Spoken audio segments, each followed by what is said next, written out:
Hello everyone. I'm going to do something a little different today.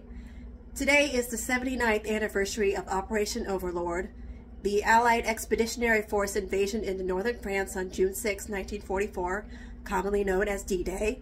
And before this D-Day is over, I want to put this out there. I'm doing this off the cuff, so bear with me as I get all my thoughts out. They might be a little scattered. I will do my best. Our World War II vets, commonly known as the Greatest Generation, and they are known as that for a reason, for a good reason. They fought hard, sacrificed a lot. Many of them sacrificed their lives to rid the world of a fascist, destructive regime. And those of us, many of us want to honor those vets. But unfortunately, too many people in this country are supporting the same type of shit that the vets that our World War II vets fought against. And too many people don't realize that it's the same type of stuff. So I just want to talk about this. You know, those who say they're all about honoring the vets and honoring our troops, but they're still supporting the same type of fascist dictatorship that they fought against.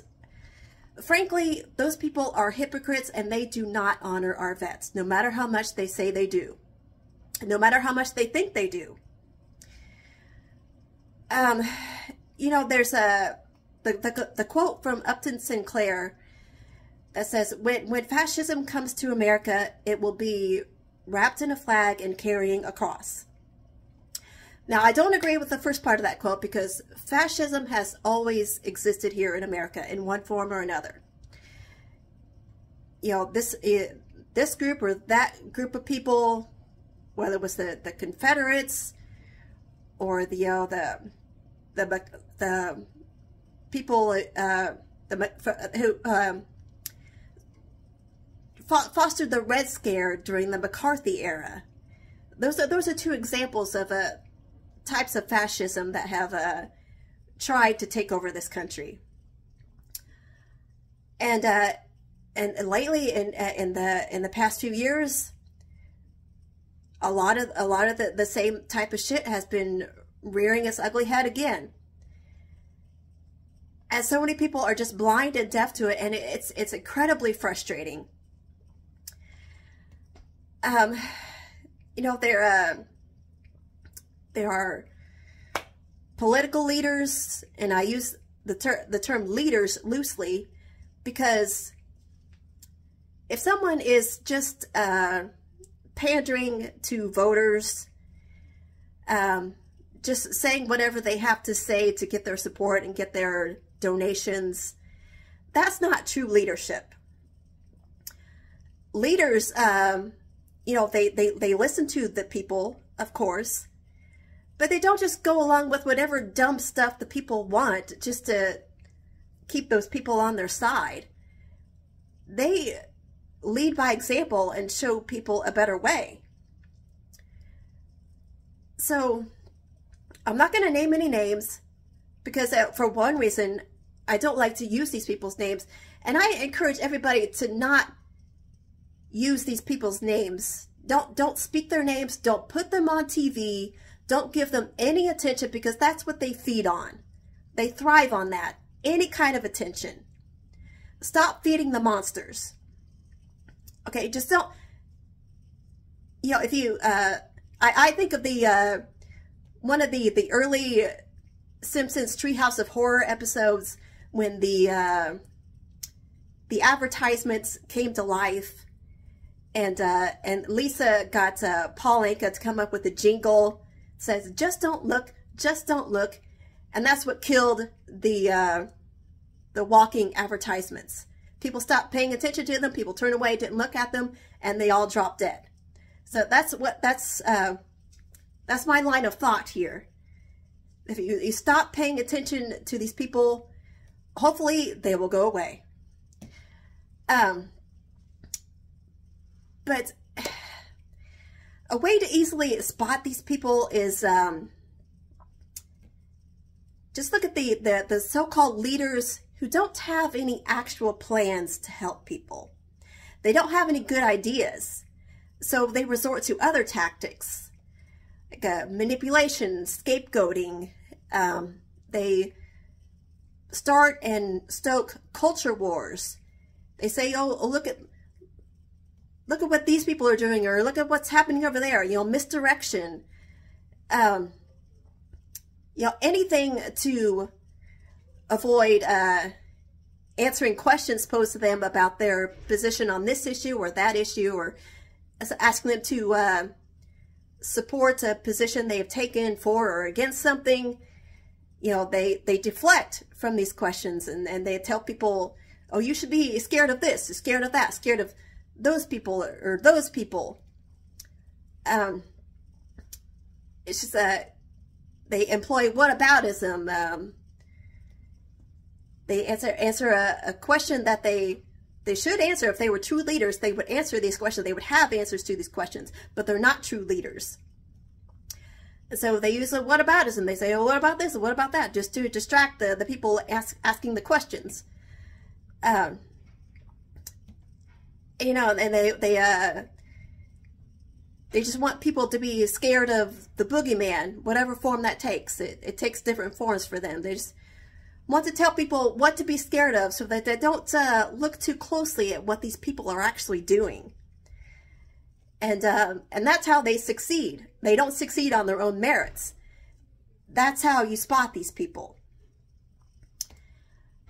And they're trying to tell people what healthcare services women can receive, what can be taught in schools and what can't be taught in schools, what people can read, what our kids can read, what they can't read.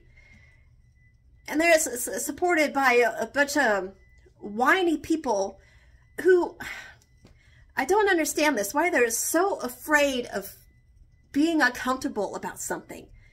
Like, buck up. You know, learn how to deal with discomfort. It's part of life. And we got all these whiny people who want to act like victims, and these so-called leaders thrive on that.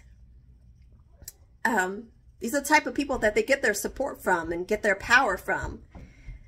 Oh, that's something else I wanted to bring up. Yeah,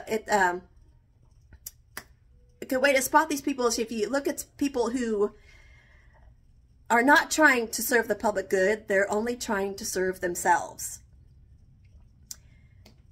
Like I said, they don't have any good ideas to help people.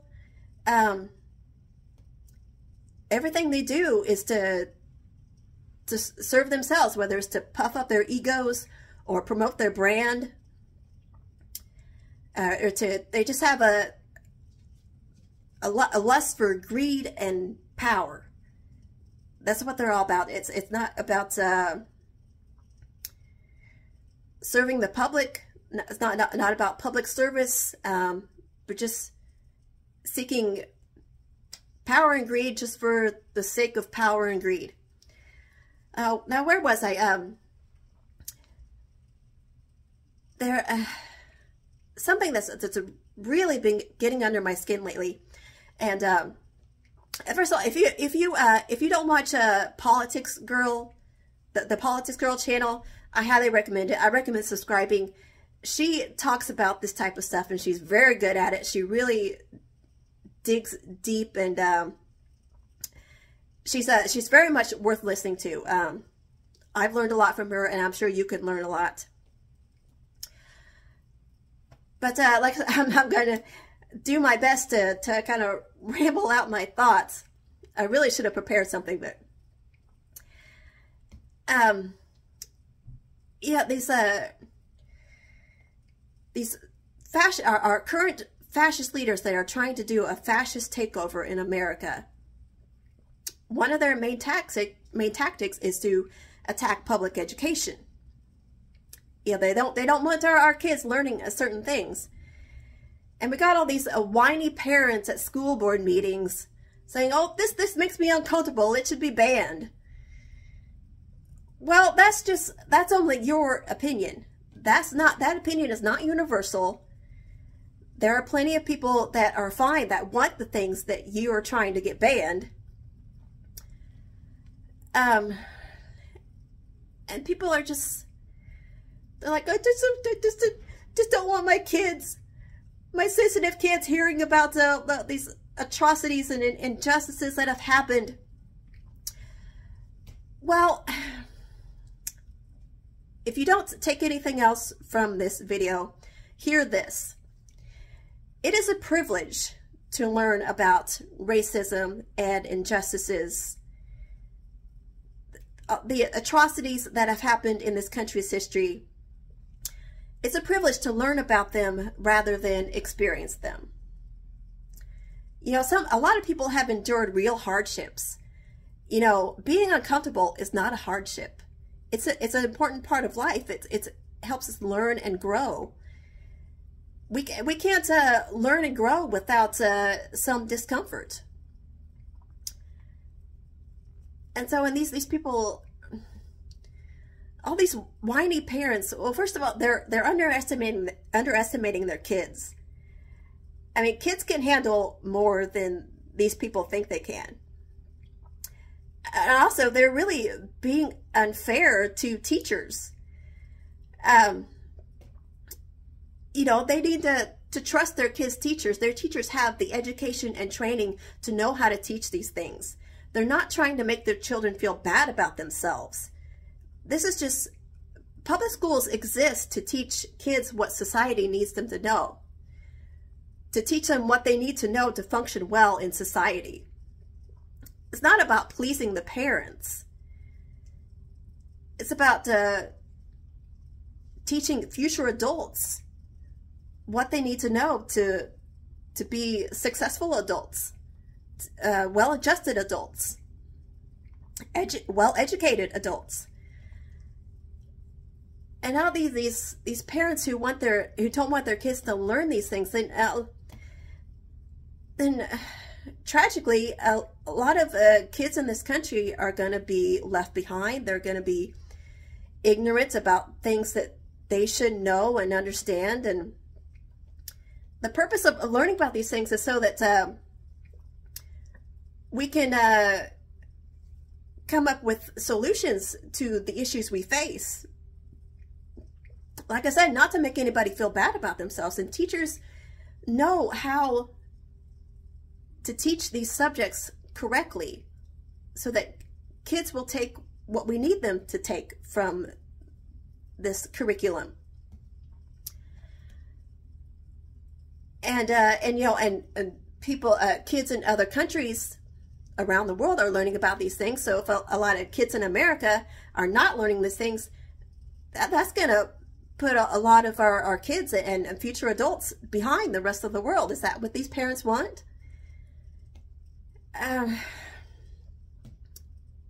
these people that I'm telling you to know how to spot so that you don't support them, don't support this ridiculous and destructive shit that they're trying to do. They're just turning important issues into a three-ring circus.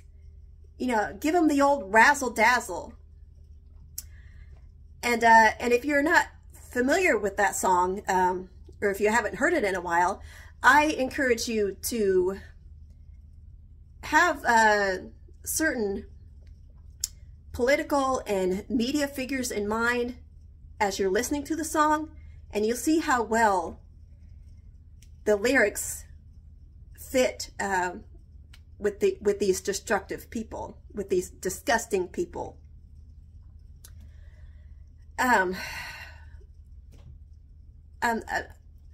What else do I want to say? And also, you know, media figures are playing a role in this.